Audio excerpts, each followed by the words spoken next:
Hello everyone, welcome to Lush and Salty Aquariums. My name's Stefan, thank you for coming to my channel. Okay, so I'm at floor level and I want to talk about a few of the tanks that are here on the ground floor of my fish room. Way up there's 3, 2, 1. Open the elevator doors and let's start with this partial Blackwater system, basically just a planted tank that's heavily influenced by the Blackwater vibe, right? In every way, inside and outside of this aquarium. But in fact, that water isn't tea stained, as many of you know from a recent video. It's the effect of the Atmos, the UNS Atmos light screen in the back, which I have on a burnt orange. So it's like a sunset, but it also casts the Blackwater color form into the system. It's all an illusion. I'm sure the fish appreciate it. I know I do.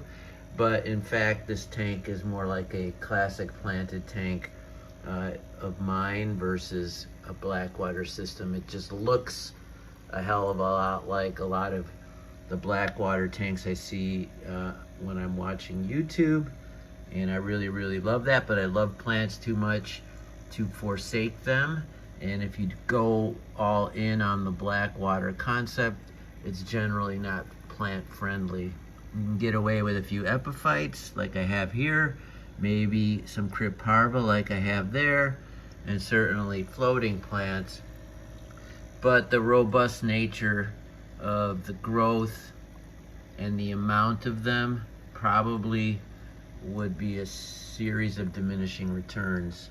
Now, you could argue that in this aquarium, if I just threw a bunch of botanicals in here, and I do from time to time, it would pretty much convert to a Blackwater system for all intents and purposes, and at this point the plants would probably be fine.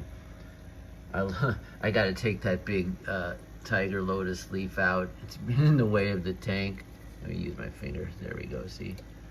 But it's happily creating that wonderful classic aquascape heavy triangle, you know, top to bottom here. And I've got the pothos just doing nuts, and it's going around, and again an illusion. This great vine here, which frames the whole system, isn't even a part of what's happening here. It's a part of what's happening here. But I'm gonna pan left. I won't spend a lot of time on this aquarium. I just trimmed the back stems. This is a cube in a tall form, which is a challenge for aquascaping and maintenance. I've got some feisty endlers in there. What are they called? Not the black fire. Oh gosh, the name escapes me. I don't know why, God. But I also have ember tetras. I see only a couple of them now, and I've got some albino pygmy corridors, kind of rare. I got those at Moonlight Aquatics. What I want to talk about in this video right here, right now, is I'm heavily considering replacing the back row. So there's 3 rows.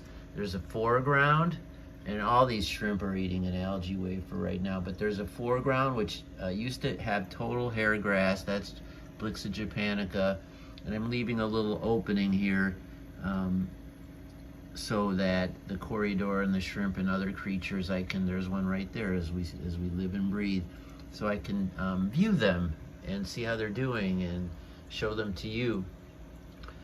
But I'm thinking of taking that back row out. It's not that anything's wrong with it, but I just was laying in bed the other night thinking, you know, what if I put something in that didn't require so much maintenance? Because the verticality of this aquarium, I mean, I always say keep your hands in the tank, but I mean, I'm up to my elbows in here, and the Rotala and the Super Red Mini and the Bacopa are all fast growing, so I'm constantly clipping, and I don't mind that per se, but my preference is to pull a whole plant and just take the beautiful tops and replant them. And I think that shows off everything more beautifully, but it's a pain in the butt to do it in this aquarium. The reason, by the way, that I like to pull and plant just the tops is because when you cut a stem, it has two offshoots. Now, in my younger days, I thought that was cool. It was like doubling your plant, but basically the plant is having to expend double the energy, and the new stems just never are as good as the original parent, and so I like to keep them robust and super red and not all clingy and bendy, and that's why I do the pull and replant and just throw away the bottom portion with all the roots, and they start right over again. But I just basically did that now, so you're seeing the result, and it's quite lovely. Those will, in 2 weeks, will be up past the filter there. But I'm thinking of replacing it with some kind of, I don't know, like I wanted to create a background maybe of like a dragonstone pyramid or something. I don't know. I built a dragonstone pyramid, but I don't have the guts to see how it looks in situ. So I just, instead of doing that, I built the dragonstone pyramid, and I have that. It's in the closet curing, and I don't know, maybe I'll do it, maybe I won't. But once something gets into my head, it's hard to get out. So stay tuned. Look at that Bucephalandra. Gotta be the highlight of this aquarium. It's freaking perfect, and there's not a lick of algae on it, and other than a couple of horned nereids, and maybe there's an autosynclus. I had 3 at one point. And the shrimp, you know, I guess there's a lot of cleanup crew, but normally with a nice light, and that's a twin star, and I am having problems with it, and I'll talk about that later. But when it's working, I'm having problems with the timer, but when it's working on full blast, it does a great job, and it has to shoot light down many inches more, so now you get a sense of the verticality. I'm going to move over to this cube, the Iwagumi. This is a 30 centimeter by 30 centimeter by 30 centimeter cube, so I guess I could have just said 30 centimeter cube and you understand that all the sides are the same, but I'm an idiot. And everything's hunky-dory. I put in a beautiful juvenile snow white bristlenose. I bought a number of them from a couple sources, and I put them all in different tanks. When he gets big, and they're slow growers, especially these color morphs, it could be a year before I need to remove them. But he's just kind of fits. I got these snow white or ivory mystery snails. You see 2 of them there. And you know, with the Sirius stone and the simple green plantings, there's a kind of a microsword, a Halanthium tellum, I think, or something like that, auriculon, one of those. It's just a beautiful mat. It's super easy to maintain. I never cut it. I can pull a few out and give them away or something, but basically I don't have to do anything, which is so unlike when you're dealing with hair grass. You gotta do so much with that, and sometimes when the algae gets on it, it's curtains. But this has been a blessing. It's so cool. So when you're doing, if you want a carpet and you want an easy one, look for these little micro swords. There's a number of them that will work well, and some get bigger, but they seem to know the size of the tank and the real estate they have, and they kind of self-manage their growth. I have a Nubius Petite, a ton of it now. It's taken. I'm gonna move over the top, and you can see how robust. I'll move a bit of this out of the way.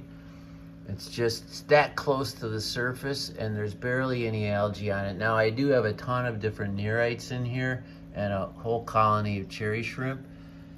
And there you see the the other plant in this aquarium. What is this called? That's super common.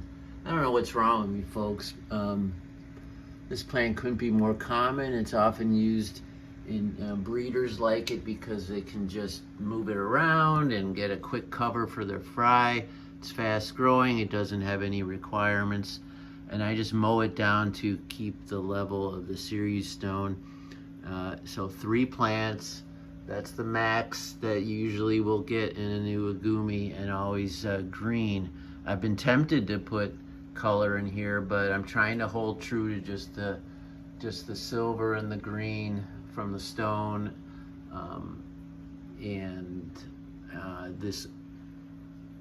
This light here, that's not a Chihiro's. That's, what's the other one? The Onos, or it's good. It's equally priced to the Chihiro's version of this hang on the side light, about 125 bucks. But this one, while it has a full spectrum, I'm not able to manipulate the colors in it, so I can just go up and down in power. And because it's just shooting primarily white, that's why